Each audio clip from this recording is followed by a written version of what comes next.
Bonsoir à tous et merci de suivre le flash d'information sur RTI2, la chaîne la plus proche de vous. La valorisation de la culture sera au rendez-vous dans le 19h30 comme tous les samedis. Et ce soir, nos reporters Afisiata Karamoko Dosso, Gilles Tonian, Lassana Karamoko et Eliane Nguesson nous conduiront tout droit à Mankono dans la région du Béret, au nord de la Côte d'Ivoire. Et dans cette localité, une danse mieux connue du grand public fait la fierté de la tradition Koyaga. Le dja, cette danse est exécutée uniquement par les femmes Woroso. Quelques jours après la fête de la Tabaski, durant cette période, ces femmes parcourent la ville à la poitrine dénudée pour les jeunes filles munies de calebasses. Entre chants et danses, elles se rendent au domicile des notables et cadres de la ville pour y mettre l'ambiance et pourquoi pas leur soutirer quelques billets de banque. Nous vous invitons donc à suivre cette belle découverte de nos équipes ce soir. Retour à Abidjan, dans la commune d'Abobo, plus précisément au quartier Adama Sanogo, j'ai un immeuble inachevé de 3 étages.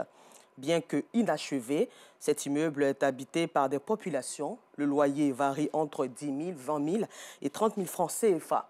Les populations y vivent dans les conditions d'extrême pauvreté et un manque d'hygiène qui ne dit pas son nom. Les populations ont raconté leur calvaire à Alassane Drabo Parguin. Au chapitre éducation, l'ONG et les élites du CRIS a organisé une campagne pour sensibiliser les élèves de la ville d'Akoupé sur les dangers liés à la consommation de la drogue, de l'alcool et de la sexualité précoce. Cette initiative de l'ONG a été saluée par les élus et cadres de la localité. La rencontre s'est tenue au centre culturel d'Akoupé.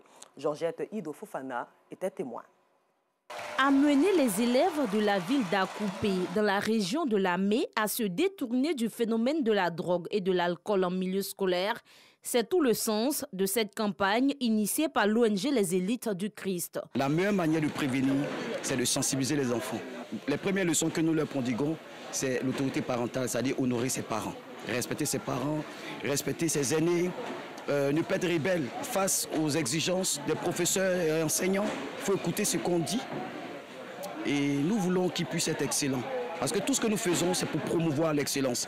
Nous voulons que l'école d'Akoupé soit une école d'excellence. Des messages de sensibilisation bien perçus par les apprenants. Lors de cette conférence, nous avons retenu assez de choses.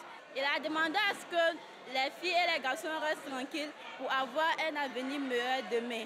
Cette rencontre, qui vise également à améliorer le rendement scolaire des élèves, est saluée par les cadres de la région, mais aussi les chefs d'établissement. Ce sont des actions qu'il faut multiplier parce qu'aujourd'hui, trop de fléaux rôdent autour de nos enfants alors qu'ils sont en situation d'apprentissage.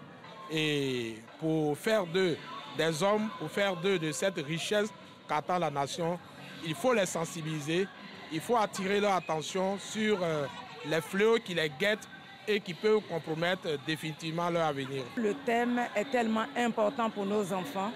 Je pense que pour arrêter les grossesses en milieu scolaire, c'est de ce genre de campagne qu'on a besoin. Cette tournée de sensibilisation en milieu scolaire se veut une solution aux différents fléaux qui minent l'école ivoirienne, dont les grossesses en milieu scolaire et l'incivisme.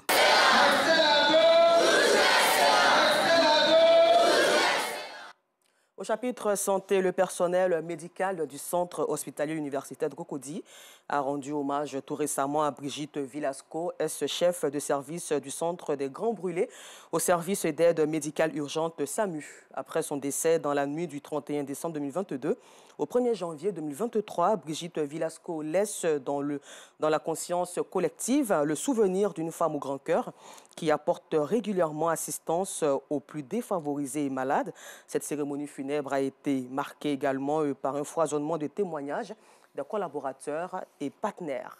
Aujourd'hui, 4 février marque la journée mondiale contre le cancer, une journée où les grands décideurs du monde se rassemblent pour rendre hommage à toutes les personnes touchées par le cancer et pour passer à l'action afin de changer l'avenir des malades à jamais.